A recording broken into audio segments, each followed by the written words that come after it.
Bonjour à tous, moi c'est Julie et dans cette vidéo, je vais vous révéler comment vous pouvez augmenter votre pouvoir d'achat et en plus faire un geste pour la planète. Tout ça en restant bien confortablement assis dans votre canapé. Non, je rigole, faudra avoir des super pouvoirs pour ça.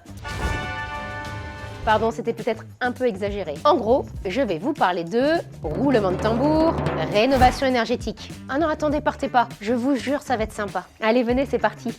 Bon, alors, la rénovation énergétique, c'est un sujet vraiment prioritaire pour l'État. Mais en fait, c'est important pour nous tous. Pourquoi?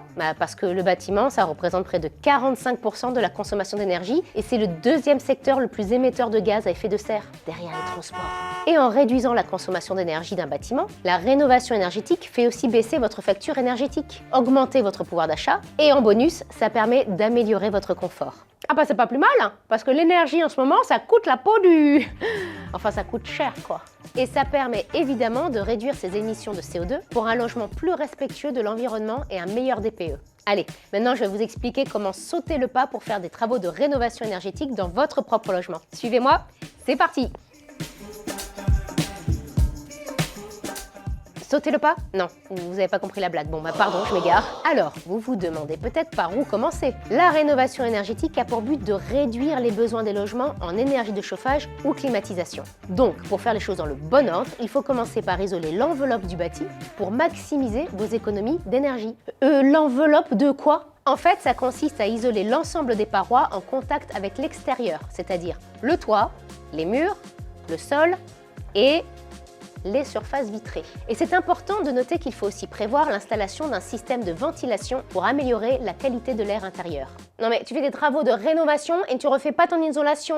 Merci pour cette intervention. En tout cas, ces travaux d'isolation permettent en premier lieu de réduire fortement les déperditions de chaleur l'hiver ou de fraîcheur l'été, et donc de réduire l'usage de votre système de chauffage ou de climatisation et de faire des économies. T'es mignonne, hein? Tu nous parles de faire des économies et tout, mais moi, tout ce que je vois, c'est des dépenses à faire en fait. Alors c'est sûr, ça demande un investissement initial avant de faire des économies d'énergie, mais il existe plusieurs aides financières pour réaliser vos travaux d'amélioration de la performance énergétique, comme MaPrimeRénov', les certificats d'économie d'énergie ou l'éco-PTZ. Money, money, money! Money, money! Ces aides s'adaptent au profil des propriétaires, sont soumises à des critères de gain d'énergie et sont disponibles pour tous vos travaux de rénovation énergétique, notamment l'isolation. Alors attends, parce que si j'ai bien compris, si on veut louer ou vendre son bien, il faut s'intéresser un peu à ses performances énergétiques. Il n'y a pas une loi là-dessus? Tout à fait. Tu fais référence à la loi Climat et Résilience. C'est une loi visant à accélérer la transition écologique française en mettant en place 3 mesures clés concernant les logements. Le gel du loyer des passoires énergétiques, l'interdiction de mettre en location des logements mal isolés et l'obligation de réaliser un audit énergétique avant de vendre son logement. Et cette loi repose sur le DPE, ou diagnostic de performance énergétique, qui doit être réalisé par un diagnostiqueur certifié. C'est un outil qui estime la consommation d'énergie d'un logement et attribue des étiquettes énergie réparties en 7 classes, de la lettre A pour les bâtiments à basse consommation à la lettre G pour les passoires thermiques. Alors, est-ce que c'est A pour absolument pas énergivore et G pour grosse passoire thermique?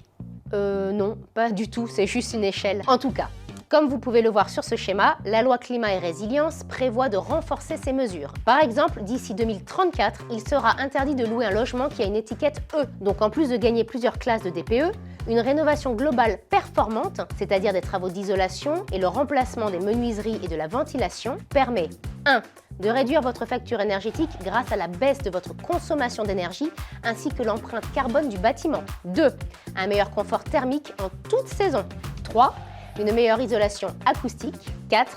Une amélioration de la valeur de votre bien immobilier, puisque les biens avec un meilleur classement DPE se vendent plus cher en moyenne. Ce dernier point n'est pas le moins important, car la valeur verte des logements prend de plus en plus d'importance dans les critères de choix des acheteurs. Pour résumer, la rénovation énergétique des logements, on peut dire que c'est un véritable rempart contre la précarité énergétique des Français, répond à un triple enjeu: le soutien au pouvoir d'achat, l'amélioration de la qualité de vie et la lutte contre le changement climatique. Et si vous voulez vous lancer dans des travaux de rénovation énergétique chez vous, vous pouvez bénéficier de plusieurs aides financières, de quoi vous donner un petit coup de pouce avant de commencer à faire des économies. Si vous voulez en savoir plus sur comment réaliser des travaux de rénovation énergétique, on a d'autres vidéos pour vous, par ici, sur l'isolation thermique et les différents matériaux isolants.